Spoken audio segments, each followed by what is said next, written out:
Terima kasih karena memilih channel ini. Sebelum kita mulakan video ini, sila pertimbangkan untuk menekan butang like, share, dan subscribe, dan aktifkan butang lonceng Anda agar Anda sentiasa mendapat info-info percuma pada setiap hari dari channel kami. Dan tinggalkan komen Anda karena komen Anda amatlah dihargai. Terima kasih. Jarang sekali kita melihat Muhyiddin secara terbuka menggelar seseorang itu sebagai gagal. Sebelum ini dia hanya melemparkan label itu kepada Najib susulan skandal 1MDB. Namun semalam Muhyiddin meledak apabila secara terus terang beliau menyifatkan Ismail Sabri sebagai Perdana Menteri yang gagal menguruskan ekonomi dan negara. Semua orang bersetuju dengan pandangan Muhyiddin itu. Memang betul ekonomi negara dalam keadaan kronik. Harga barang melambung dan nilai ringgit pada masa yang sama menjunam teruk. Tetapi Ismail Sabri tidak berbuat apa-apa untuk menyelesaikan masalah ini. Hakikatnya, Muhyiddin memperkatakan sesuatu yang realiti. Tetapi apa yang menarik untuk dikupas ialah kenapa beliau memilih waktu sekarang untuk meledak. Sebenarnya, Muhyiddin sedang mempersiapkan partinya untuk bertempur.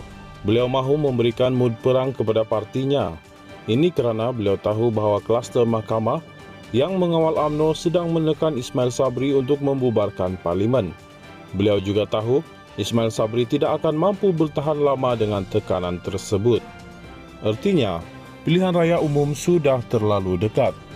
Tak kisahlah sama ada akhir tahun ini atau tahun depan.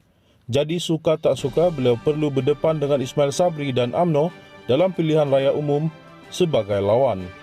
Pada masa yang sama, Muhyiddin sedar bahawa penerimaan rakyat terhadap Ismail Sabri amat buruk. Jika benar hanya 35% saja rakyat Malaysia yang berpuas hati dengan prestasi Ismail Sabri sebagaimana didedakan Muhyiddin semalam, maka BN akan menimbangkan semula kewajaran menjadi naib Presiden UMNO itu sebagai poster boy untuk PRU15. Malah, jika dibuat perbandingan, rating Najib pada April 2018 iaitu sebulan sebelum PRU14 lebih tinggi daripada Ismail Sabri iaitu 38%, tetapi akhirnya BN tetap tersungkur. Dalam hal ini, apabila beliau memilih untuk meledak semalam, Muhyiddin sebenarnya ingin memberi mesej yang jelas kepada seluruh rakyat Malaysia bahawa dia tiada kena-mengena dengan kegagalan Ismail Sabri atau dengan kata lain, Muhyiddin tidak mahu dikaitkan dengan Ismail Sabri baik dalam aspek pengurusan negara maupun dalam soal kegagalan penggantinya itu menepati janji. Tapi, Ismail Sabri tampil membalas dengan berkata jika dia gagal sebagai Perdana Menteri, Muhyiddin juga turut sama gagal sebagai pengurusi Majlis Pemulihan Negara MPN. Salah, itu salah sama sekali. Ismail Sabri tidak boleh menggunakan logik sebegitu untuk menghina pemikiran rakyat Malaysia. Hakikatnya, sebagai pengurusi MPN, Muhyiddin tidak mempunyai kuasa eksekutif.